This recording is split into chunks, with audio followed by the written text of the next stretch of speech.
So good morning. Welcome to the Power of Connection. I am Christina Matheson, and I'm so excited to have with us today Danielle Massi. Danielle Massi has helped me and totally illustrates how the power of connection is a real thing. So let me tell you a little bit about her, and then we'll have her share her story. So Danielle Massi, MS-LMFT, is a master shadow work practitioner, best-selling author, keynote speaker, Selfish Philly Conference founder, and CEO of the Wellness Collective. Danielle utilizes shadow work to help people heal unconscious blocks that are causing disconnect between their mind, body, and energy. Danielle has written for and been featured in New York Magazine, The Cut, Shape Magazine, The Huffington Post, and BuzzFeed, and is a frequent guest on talk shows, major news outlets, and high-ranking podcasts. She is the creator of the Shadow Seekers Journal and most highly sought after shadow work journal on the market. And Danielle's newest book, Shadow Work, is already making waves in the healing world. So, Danielle, I'm going to take my glasses off because I have a little reflection. It is so good to have you. Thank you so much for joining us. Of course, I'm thrilled to be on here with you. Anything for you, Christina. Well, I have to be perfectly honest that I have known you for quite some time. So as the power of connection unfolds, I had the pleasure of working with your dad and got to know you as your much younger self before you had done anything a that you just fraction. mentioned. Yeah, I mean, it was the beginning. I think when I was working with your dad, you were finishing up school. I think that you were at the end of that. And I love him. Your mom is amazing. I'm just a huge fan. And I got to kind of watch from the back seat as you started to explore your career and really blossomed. And after I had gone through my cancer journey, I reached out to you because I wanted to do shadow work. So tell us a little bit how you got there. Yeah, I feel like our story is so unique because most people don't know anything about me prior to 10 years ago. And you really were there for everything. You got to see every step of the way and how things unfolded. And my career, when I first started, I worked as a licensed psychotherapist in private practice, and I was a professor at Penn State. And that's not what I'm doing right now, not even close. So things have shifted a lot for me since the beginning of doing this work. I always knew I wanted to help people, but the way that I help people now is radically different than it was before I had cancer. So I think, and you can probably speak to this a lot, when you go through something like that, when you have a moment where your mortality is put into question, you can't settle anymore because you realize just how short life is and how precious life is and how important those connections that you have with people are. So you have to really make a choice at that moment. Do I want to keep living the way I've been living, or am I going to throw it all out and start over? Which is what I definitely did. Some people think, oh my goodness, that takes a lot of courage. It's so scary. I think for people that have been through something that just shakes you, right? It just rocks you to your core. You don't have a choice. Yeah. It's not like, what, I'm just going to sit back and go through all of this stuff and it's going to be no big deal. Like, you don't have a choice. Yeah, no, there's nothing scarier than cancer. There just isn't. And when it came to the choice of, do I want to switch my career up? Do I want to leave everything behind? Do I want to take the literally hundreds of thousands of dollars I put into my schooling and just say sayonara to it? It was a no-brainer for me. I just couldn't live that way anymore.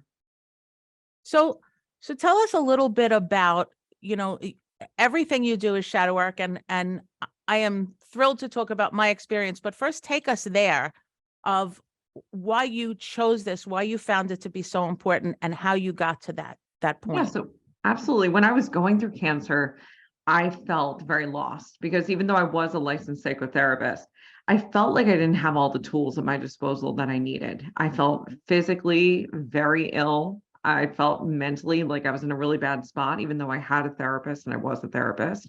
Emotionally, I was a wreck. I felt myself kind of spiraling into a really deep depression, and nobody got it. And you were talking about my parents before. My mom's so positive. My dad's a little bit more of a doom and gloom kind of guy. So everybody's trying to help you their way. And really, I didn't need any of that. I just needed someone who would let me cry and have some space to really be sad about the fact that I was going through what I was. Mhm. So when I was going through it, I tried to carve out that space for myself. And a lot of revelations came up as I sat in that depression. And one of them was that I've been very sick for a long time mentally, that emotionally I'd been a wreck since I was a kid. I had a lot of trauma happen to me. And my parents gave me a really warm, loving, wonderful childhood. It wasn't them per se. It was things that happened in other places, things that happened to me at school, things that happened to me with peers. I had sexual abuse history. And it wasn't until that moment that I finally slowed down enough to go, okay, there's something wrong. And it was in that space, that really dark hole that I'd kind of crawled into, that I recognized that I needed something more. And therapy really just wasn't cutting it at that point.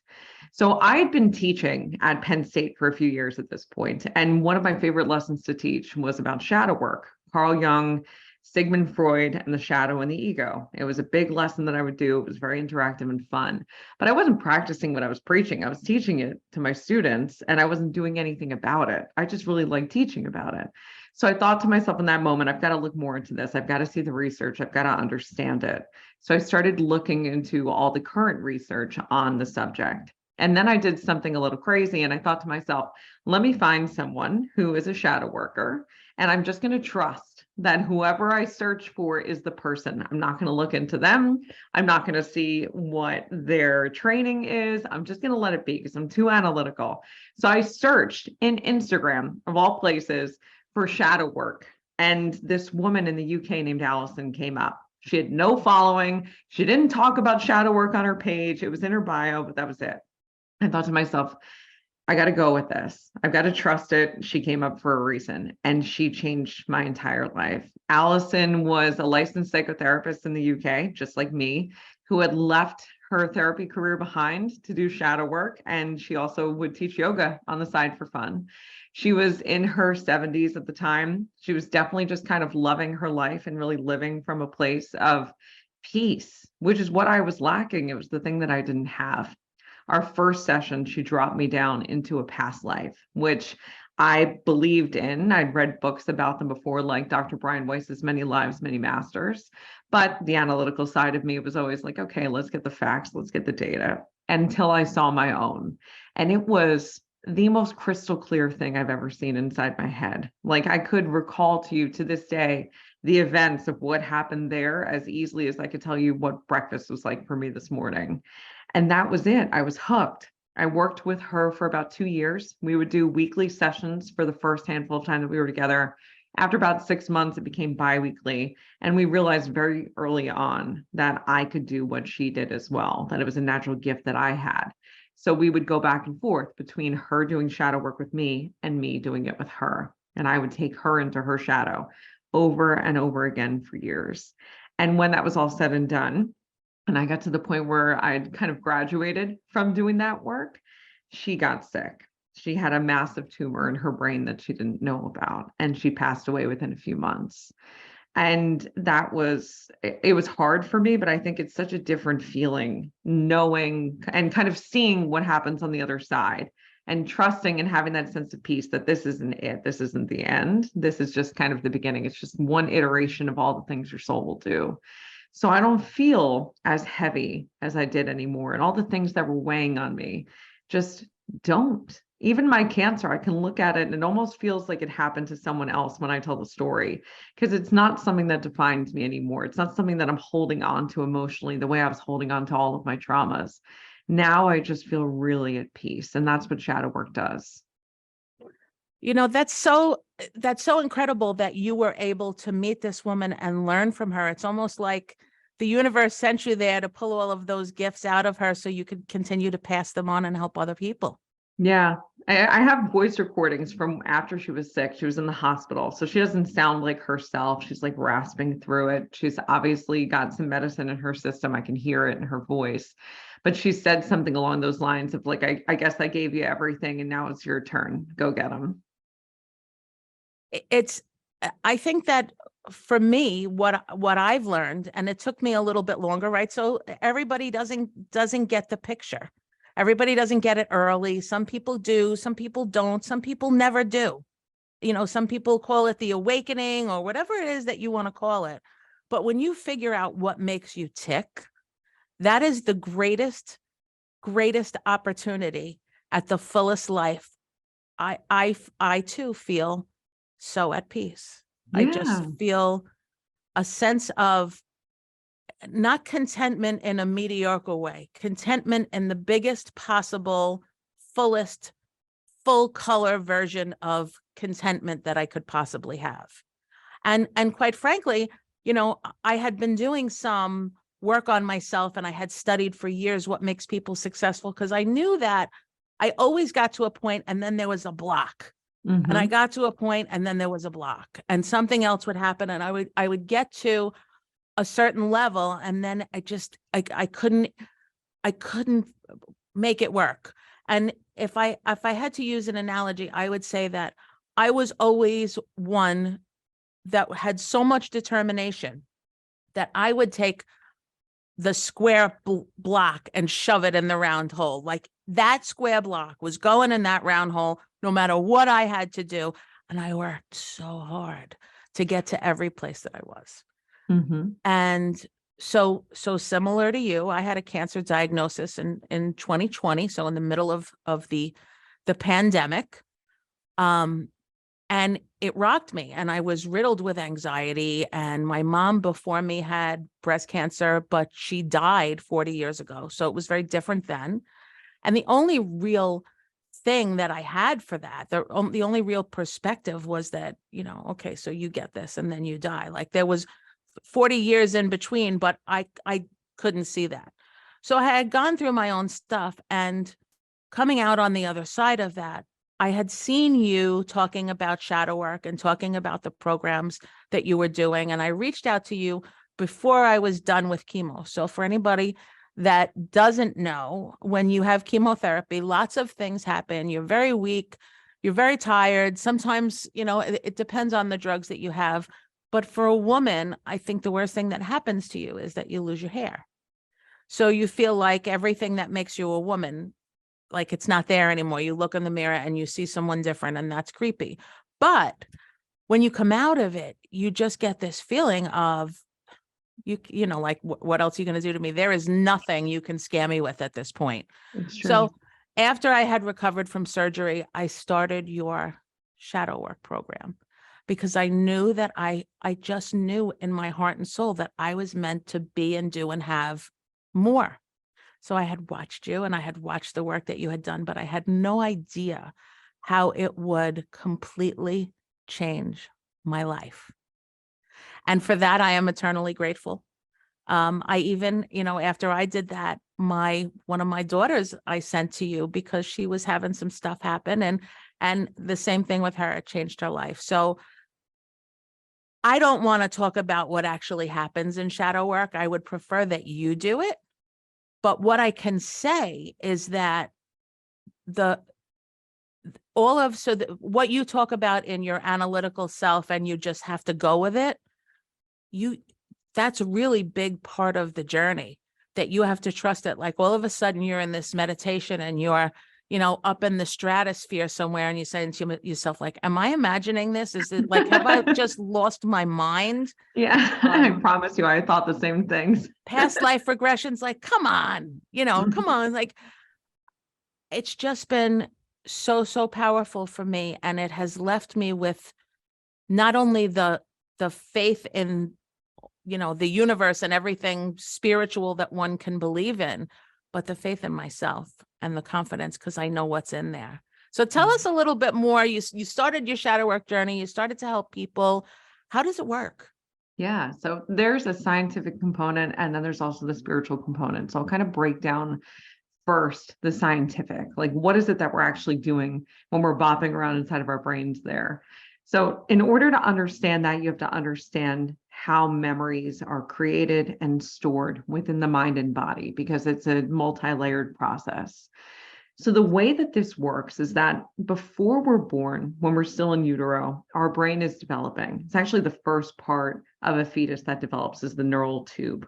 And then over time, the neural tube segments into the spinal cord, the brain stem, the brain, and all of its different components, the prefrontal cortex, and et cetera, et cetera. When this happens, the brain is essentially like putty. There's nothing to it. It's like a ball of clay. And over time, by the time the baby is getting closer to being born, the baby is actually starting to develop things called neural pathways. And neural pathways are like your brain's highway system. So imagine like this vast desert of nothingness. There's nothing there. That's what the brain is like in the beginning. And then with each experience that the brain has or is subjected to from your senses, a pathway or a highway gets laid down. So in utero, the baby can't see, it's pitch black in there, but what the baby can do is hear, and the baby can have certain reflexes like a sucking reflex. So as the fetus is doing these things, neural pathways are getting laid down.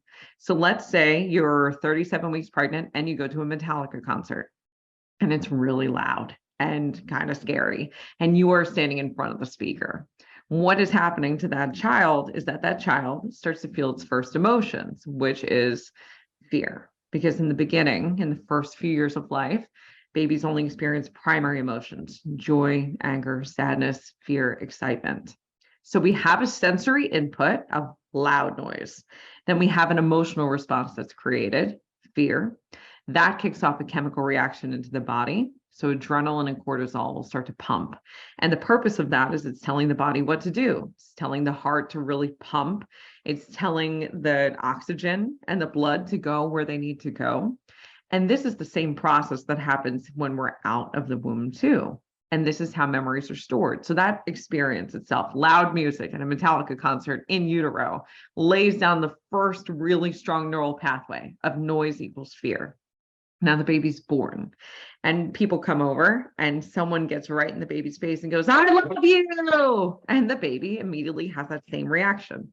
So we have loud noise, which triggers that reaction in the brain of fear, which triggers the chemicals in the body, adrenaline and cortisol, which makes the baby slip into what we know as fight, flight, freeze, or fawn response, which is really just an easier way of saying there's an autonomic nervous system response. And these two little instances, teeny little moments in this baby's life before the age of 2 months old, have changed the trajectory of this child's life forever. Because now loud noises are bad. And anytime I hear them, whether it is coworkers arguing with each other, my parents fighting, a teacher scolding me, a coach yelling at me from the sidelines, I slip into fight or flight response. I have that immediate autonomic nervous system reaction. So when we think about trauma, it's not what we think it is. People usually think about Vietnam War veterans. They think about people who have horrific birth stories. We don't think about the simple things, about literally just having loud noise when you're in utero. And this is something that I try to tell people all the time, because when I talk about trauma, people jump to those conclusions about the most horrific things. And those are traumatic for sure, but there's also little t traumas.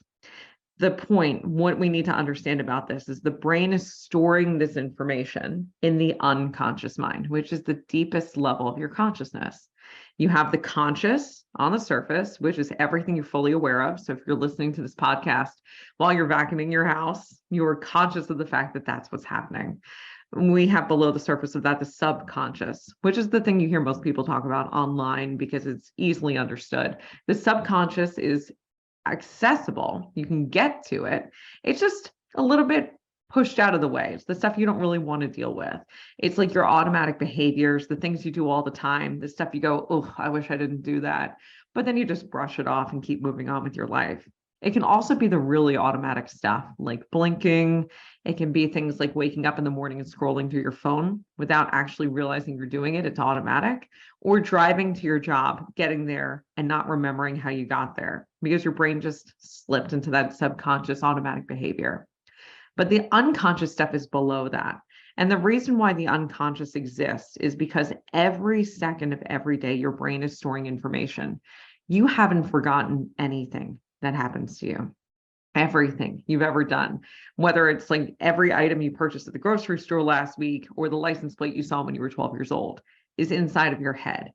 most of that information is not necessary for you to hold on to. And so it slips into that long-term unconscious storage. But the other things that fall into there are the things that we would deem trauma, the things that maybe are the loud noise that you heard before you were born, or hearing your parents fight from the top of the stairs when you were 3. And that stuff is what we want to attack with shadow work. It's not a huge portion of information. It actually is quite small, but it dictates everything you do from that point forward, because that highway system in your brain has been laid out based on it. So everything you see is based on those experiences. It's the reason why you see the world so differently than the way maybe Christina sees the world or I see the world. Everyone's neural pathways are as unique as a fingerprint. So with shadow work, what we want to do is we want to go into those early memories, the ones that were like the first highway, the first neural pathway that was laid down. And we want to re-experience them by interrupting that whole process we were talking about, the emotions, the sensory experience, the chemical reaction in the body, and the thoughts that go with it. And when we interrupt that, we can change the brain's neural wiring. And it sounds complicated, but really it's simple. What we're talking about doing is meditating, remembering the memory, and changing the way we breathe. So no one really knows. Like when I'm taking people in there, I'm not like, let's talk about your neural pathways and all the levels of the neocortex. We're talking about, let's just meditate and see what comes up. So it doesn't feel like it's hard. It doesn't feel like we're pushing for something. I know what's happening and I can see it. And the interesting thing, I don't even know if I've ever talked about this on a podcast, is after you do shadow work, there's a 4 to 5 hour window where your brain is breaking down the neural pathway. And I just went to this whole talk down in DC with this neuroscientist who does research on this. And she was showing us how people's eyes move after a neural pathway has been broken down. And what'll happen is the eyes will kind of waver a little bit and you don't realize it's happening. So your eyes will look in all different directions, or it'll be like a very, very fast back and forth. And what that signifies is that the neural pathway is breaking down. And it takes roughly 4 to 5 hours to do that. And then after that, you don't have that body reaction anymore. You don't have that intense response anymore, which is where we find that level of peace. Just, there's so much science in it. And when you are I was the person that you took through this journey, and I had no idea how much science was behind it. I was just putting my trust in you, but there was something that I had. So I was very, very, very claustrophobic. And throughout my treatment, this became an issue because I couldn't do an MRI. I couldn't do it. I couldn't go through that tube. We discovered the reason why when we met, but here's the thing that blew me away. So here I am. I know that I'm going to go and face this. I know you're taking me there. I'm thinking this is going to be awful. Like you're going to bring me to this horrible, traumatic place. And it couldn't have been further from the truth. I remember going to this particular place, right, through meditation, and you were there, you led me there, and I was so safe and not afraid. And I was able to let a lot of things go that I didn't even realize that I had. But I thought it would be scary, and it wasn't scary at all. It was so amazing and liberating and life-changing.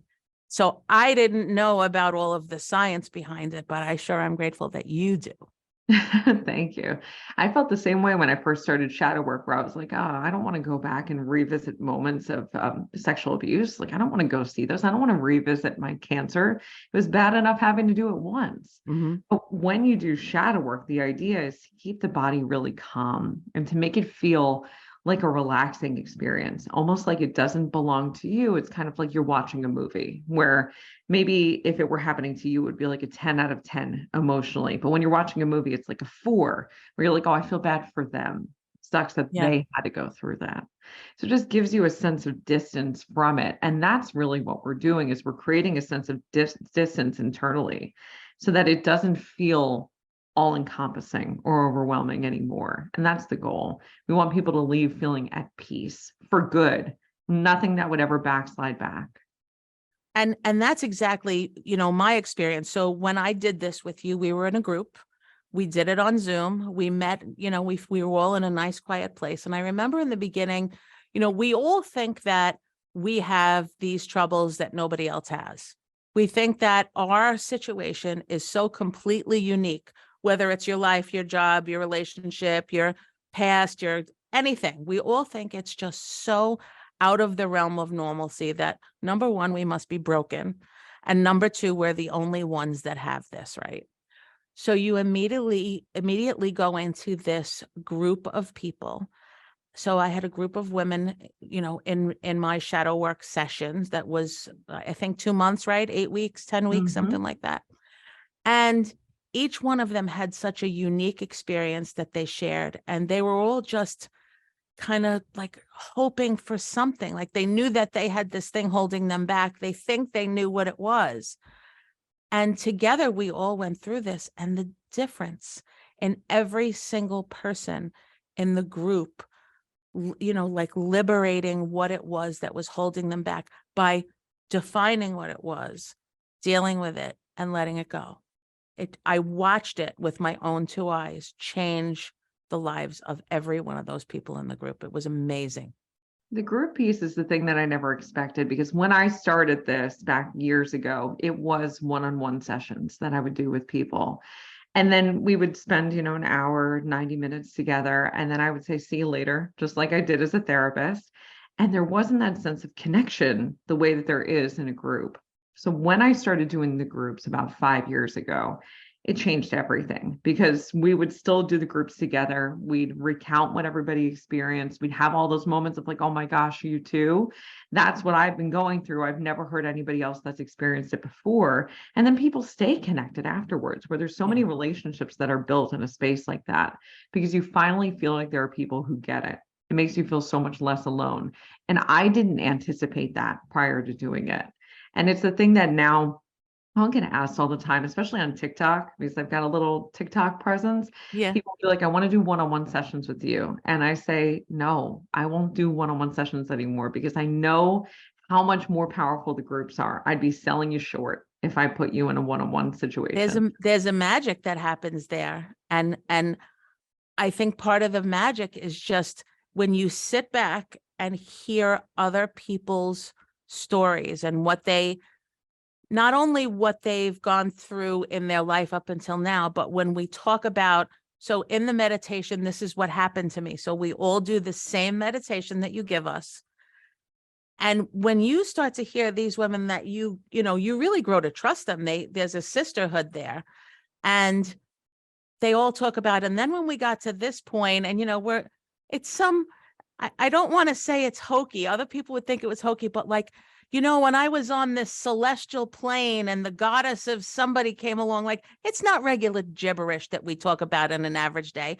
And your logical mind says, like, that's probably not real. But then everybody else had a similar experience. You're like, oh my goodness, this is as real as it gets. Yeah. And everybody shares their experience. It takes away the I must be nuts thing and really builds community. But that's, I think, part of the magic. And totally. I'm laughing because I've got a new round of Create Your Light Academy. I guess they're not new anymore because we just wrapped up week 4. So we're about halfway through. And one of the women she's wonderful. She's in her 60s, incredibly analytical, medical background. And she is having these insane experiences. And they actually started prior to doing shadow work, where she thought she was maybe mentally ill. And she was having all these experiences, especially living down south, where people were making her feel like she must be crazy. And now all of a sudden, people are having the same experiences as her, even during our meditations, where she'll be like, I saw this exact thing. And someone will be like, I saw that exact thing. I have it written in my journal. Look, and they pull up the journal and they show. So it's like validation that the things that you're seeing, the things that you're experiencing, they're not coming out of nowhere. I tell everybody, and this is like my usual shtick, is like, our brains are not as creative as we think they are. We usually come up with a collection of images that we've already seen and put them together like pieces of a puzzle, or we recount a memory. And really, that's all that memories are. When we recall something that's happened to us, even when it happened when we were, say, 18 years old, you're not actually seeing it as it happened. You're seeing it the way your brain has decided to interpret it over time. And what happens is cells turn over. Your cells in your brain turn over every few days. So every time that happens, you have to re-remember it. The brain changes it a little bit. So what actually matters more than anything is how is your brain holding on to it? The actual information itself is less important than the emotion that it invokes or the trauma that gets stored in the body. So when you have those experiences with other people where it's like exactly the same thing, it's so validating. It feels so It's just common. real. It's It's just just so very real. real. I Yeah. remember, towards the end when you really get to know the other people in your group and it becomes such an important piece of your own healing. I remember there was a woman in the group who asked me if I had pink shoes, which is an odd thing. Who has pink shoes? And coincidentally, so she had seen this. I had purchased these shoes for gardening 20 years ago. I mean, at the dollar store, right? They were these, and it has become like the family joke. Like, so they call me Mima, Mima's pink shoes. And I couldn't believe she asked. It just goes to show, that connection We are that's also connected. built. I don't wear my pink shoes out, by the way. They're just for, when I'm working in the yard. But the point is, it was a very odd thing. And this was at the beginning of her really understanding her power. Mhm. And she was like, do you like, who has pink shoes? So it was just such an amazing experience that I will never forget, Yeah. And that connection that you make with those people and the people that are a part of your group is incredible. But I would never have gotten to do this had I not known your parents and had we not been connected on social media. So tell me, you went from this, I'm a student, I'm a therapist, I'm a professor. Now you are an author. You're doing all of these big, giant, huge things. How did you get from here to there?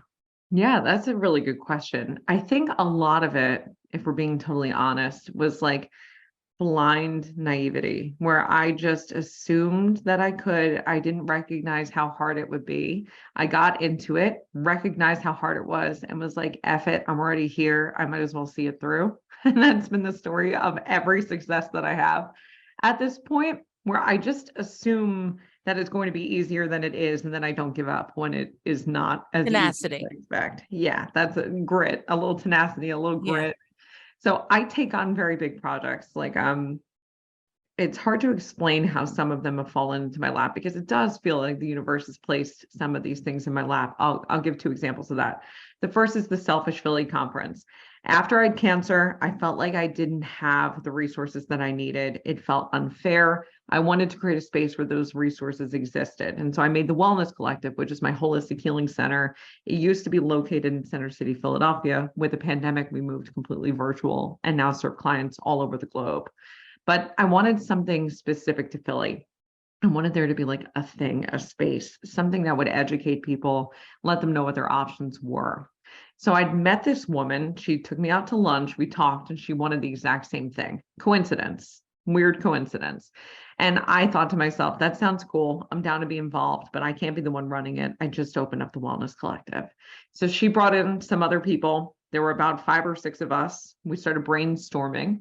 And slowly, as it started to get real, each one of those women dropped off until it was just the 2 of us who had started the conversation left. We signed a bunch of contracts. I had better credit, so all the payments went in my name. And that's thanks to my mom and her background that my finances looked good. So everything went in my name. And then that last woman bailed. And so I had tens of thousands of dollars worth of this conference in my name, and I had to see it through because I didn't really have a choice. I needed to make that money back. And it's one of the best things I've ever done. And now we're on our 4th year. The amount that it costs to put it on gets bigger every year, but the people that we serve and the community that we reach and the involvement that we have, like now the American Cancer Society is involved in the conference. We've got huge names that come to speak every year. Like I haven't announced this yet. By the time this podcast comes out, people will know.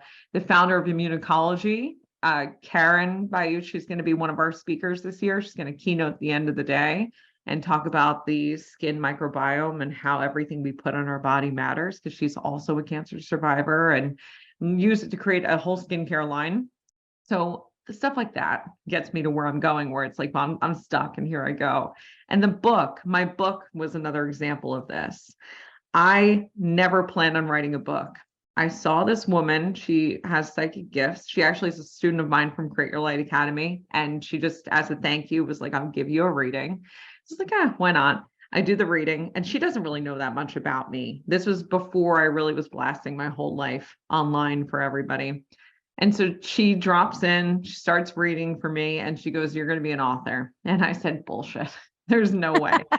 I literally did not get my PhD because writing my master's thesis, which was only 25 pages, was so daunting. I honestly took Adderall to get through it. I was like, I can't, I'll never write. So that's why I didn't get my PhD. So when she said that, I just laughed it off, like, there's no way. And she said, "Yeah, you're going to write a bunch of books. They're going to be really popular. You're going to have a little following from it. And it's going to start with your journal." I was like, okay, whatever. She said, "The journal is going to say journal on the front." So I was like, fine, whatever. I went out and I purchased this like very girly looking journal. It's got flowers all over the front, the word journal inscribed right across it. And I start writing in it every day, just little bits, for about 3 months. And then I was like, this is so stupid. I'm not doing this anymore. And that journal's still in my desk right below me. I keep it to remind myself. About a year later, I was doing a shadow work meditation, and the idea to write a shadow work prompt book came through. So I was like, okay, I'll do that. Write down all the prompts. I got about 80 of them, stick them in a book, publish it that night on Amazon KDP. And I needed to come up with a name. So I call it the Shadow Seekers Journal, and I stick it online, and it ends up blowing up. And I never expected that. And because that blew up, I was like, okay, maybe there's something to this, because she messaged me and was like, "So I guess the journal was first, huh?" I didn't make that connection. I didn't realize that was the journal that she was thinking about. I thought she wanted me to write in one. So I said, okay, maybe I am going to write some books. I don't know. So let me just meditate on it. So I just pictured myself for like 2 weeks. I just meditated, envisioning what it would be like to be an author. What would it be like if I actually had like a real book? And 2 weeks later, I got an email from Barnes & Noble's publishing house saying, "Hey, we're looking for someone to write a book on shadow work. We saw your journal. We saw some articles that you did for New York Mag and for Shape Magazine. We want to talk to you." And then about a week after that, 2 other publishing houses reached out saying roughly the same thing. I ended up signing with the first one, which is my publishing house, Sterling Ethos. And I never looked back from there. It was a lot harder than I thought it was going to be. I was like, I'm supposed to do this. It's just going to be easy. It's not. Writing a book is very hard, and the process is confusing. I even made a course out of that because You did, and so did. I am involved in that course, Yeah. although I haven't jumped in fully yet because I am working on my own other stuff right now. But that's part of my plan moving forward. And now that you're telling me how hard it is, I'm thinking to myself, oh no, I don't know if I want to get involved in Well, it. so I took all the pieces of it that were hard and I made it easy. That's one of the things I really like to do. Like I said, I have this blind naivety going into stuff.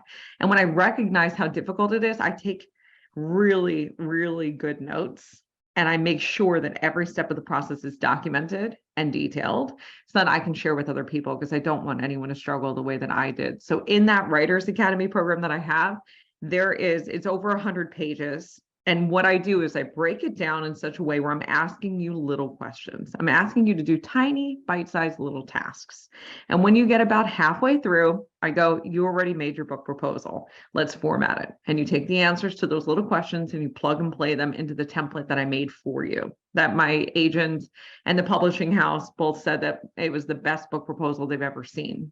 So there's no... Now I have to finish it. Now you have to finish it. There's no, when you look online, there's no like real template for how to do a book proposal. There's no one size fits all. So the information gets confusing. So I just made it simple because I don't want anybody else going through that. So you just plug and play all your little answers right into there and you're done. It's easy. And then I break down the marketing, because that's something that I've learned how to do over time, and just all in there. I try to make it as all encompassing as humanly possible because I don't want anyone to struggle. It's needless. We should all be experiencing joy and ease. Just so incredible. I mean, I have more of a connection with you than most because I've been through the, the shadow work, and I've done all of this with you, and we have this connection. However, the basic part of me that's just, a regular woman just going through life is always so impressed with your, that grit and the creativity and the fact that you're doing this to help people. And all of the people that I interview on, how did you get from here to there? What was it that made you successful? The commonality is always, I'm helping other people, and I just have like the guts to just go after it. I was talking to my daughter the other day, and I was saying how years ago, maybe 8 or 9 years ago, I was on a panel of what they called successful women. So we all know that success is different for each of us, right? We each have our version of it. I happen to love that, I can go out and do big things today, and I can just have the most tiny little content life tomorrow. And that I know that peace comes from within me. However, when I spoke, so I was on this panel, and the one thing that I realized that stuck with me so hard was that each of the women on that panel had all been single moms that had lost their own mothers. So each of their mothers had died. They had their children to take care of. The father in the family equation was not doing whatever he was supposed to do or was missing. So each one of us had to just kind of balls to the wall. Like, we had to do this for our kids. So we no longer cared what anybody else thought. This was our mission. Mm-hmm. And I remember leaving there thinking, is this what has to happen to us? Do we have to get to that point where our back is against the wall and we have no choice to be brave enough to go? And, that's certainly the case for us. We had been builders before, but that was the piece to it. I think that shadow work is a real big piece to making that not have to be the truth. Yeah, I say that all the time. Change can happen from your lowest low, or it can happen from a place of peace. But moving from peace is a lot harder than when your back is against the wall, because you're comfortable. Mm-hmm. And comfort is what the brain loves. The brain loves comfort. So if you're comfortable, why? Why would it have the desire to move? Even if it's something that's going to be amazing for you and is going to enrich your life and make you feel more accomplished, comfort is really hard to release. And we know that from so many different aspects of our life, whether it's relationships we stay in for too long, careers we stay in for too long. We like comfort. It's easier because it's known. And shadow work really is about embracing the unknown, going into spaces that make you uncomfortable on purpose to let yourself feel how it's going to be to sit with discomfort and know that it's going to be okay. Yeah. And I think something you and I discussed for a couple of minutes before starting to record today is the importance of the people in your life in making this happen, because connection really matters. And I think the further I get in my career and the more people that I see, like the women that you're talking about, the ones who risked everything and it worked out, the more of those people that I spend time with, the ballsier I get, because I have more empirical data to go, no, this is possible. Where I think the average person maybe isn't in crowds like that. Like when I hang out with some of my local mom friends who are just going through the day to day and they're not doing anything crazy, the conversations are much different and the moves are much more simplistic and it's risk averse. So I think who you surround yourself with makes a difference. And I think also your accessibility for the things that you want to reach are easier when you have those daredevils around you, because they're people who already know other people. So they can connect you with the people who can kind of pull you up to that next level with more ease. And they all know that the connection is the greatest thing you can give someone. Mm-hmm. They all know that. And I think for me, if I'm going to connect somebody with someone else, I have to feel that it's not going to come back at me in a bad way. Like, I have to feel that you want it, mm-hmm. that it's like you need air to breathe. Yeah. And then I will make those connections. So I've also said many times that it took me a very long time, almost until I was 50, to find my tribe. And I was just different. I was that mom, but I was this business owner, and the other moms, I thought maybe in my head that maybe they didn't like me because I was very different. I wasn't part of that tribe. I was just, I was a builder and a mover and a shaker, and I wasn't the regular mom where my kids were. Mm-hmm.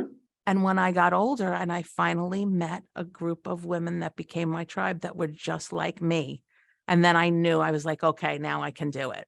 Mm-hmm. It You does. It can't helps look for you. them. The timing has to work. Yeah. I think nowadays too, it might even be a little bit different because in this day and age with social media the way that it is, there is an aspect of it where you can search a little bit where that wasn't the case before. Yeah. Even for me, like I'm in my mid 30s now. My life 10 years ago is not the life that I had now. And at the time I felt like that person that nobody understood, like people Yeah. didn't get it. Whereas now, if I want to make a connection with someone, like I'll give an example of this. There is this performance artist who I really used to admire. She does beautiful work. She does sound healings for the 76ers basketball team, for the Philadelphia Ballet. She's a big deal. I just kind of popped into her DMs, slid right in there and was like, we should get coffee. I want to know you. And she is now one of my closest friends. And she just does things from a place of fearlessness. She's a little bit younger than I am. She doesn't have some of the same commitments. Like things are a little bit different with me, where every decision that I make, I have to make sure it's not impacting my husband or my children, putting us at risk in certain ways. I can still be risky, but I have to remember at the end of the day that I have to be able to pay my mortgage and feed my kids. There's no way Right. around that. She doesn't have those same limitations. So if she wants to fly somewhere and go do something, she's just going to do it. And being in circles with people like that makes me take more risks, because if they're doing it from that place of fearlessness, I can come at it from that too. And that's what social media affords us now. We find people, or even you and I, how we were able to stay connected. Yeah. Where I moved away from Long Island back, it's been 17 years now since I moved to the Philadelphia area. We would have lost touch. You would have only gotten Absolutely. updates about me through my parents. When you see Yeah. them individually, it would not be the And the same. funny thing is, so my connection was your parents. And although we remain connected, I have seen you 100 times more than I've seen them. Right. I've spoken to you more. I always call your dad every year on his birthday. I mean, I see your mom in passing. They're both wonderful and, hold a place in my heart, but I see you way more. I That would know. never have happened. I know. And So, that's exactly how it goes. And you're not the only one. There have actually been a handful of people that I've known through my parents who have gone through Create Your Light Academy now, who the only connection that we have is they were realtors who worked with my mom. And then they followed me on social media to support her. right. And then we're like, wait a minute, there's something here. I actually want to look into this. Yeah, Social yeah, media affords us a lot more connection than we've ever it had does. before. It absolutely does. So if somebody wants to get in touch with you and Social learn media. more about you, where do they go? You can find me on any social media platform, whether it is TikTok, Instagram, YouTube, Facebook. My username is the same everywhere. It's IAM Danielle Massi. My book is Shadow Work. You can find it at any local Barnes & Noble. You can get it online at Target.com, Walmart.com, Amazon, and most crystal shops carry it. So you should be able to see it. And then you can just message me. It's always me in there. And people ask me all the time if I have someone who like handles my DMs or stuff like that. And I don't, because that would feel so inauthentic. It wouldn't be true to me. I wouldn't let anyone speak with my voice. So if you message me, you will get me. It might take me a minute to get back to you because I do get a lot of messages, but I will answer any questions that you have about this or anything else that you might be wondering. Well, I have to tell you, what I personally feel for you is first of all, beyond anything else, I am grateful. And second, I'm so proud to watch you go. So you just keep going, girl. You just keep doing it. You keep helping everybody else. And hopefully the world ends up being a much better place because you're in it. Likewise, right back at you. I feel the same way with your documentary, with this podcast, with the way that you are so fearless in sharing your story. You're demystifying something that is very scary, and a lot of people need that. So thank you for everything that you do. Well, we're going to have to do more then because we have a lot in common. So That's I right. will see you in Philly. That's right. And selfish Philly, come down. Danielle, thank you. Thanks, Christina. We'll see you soon.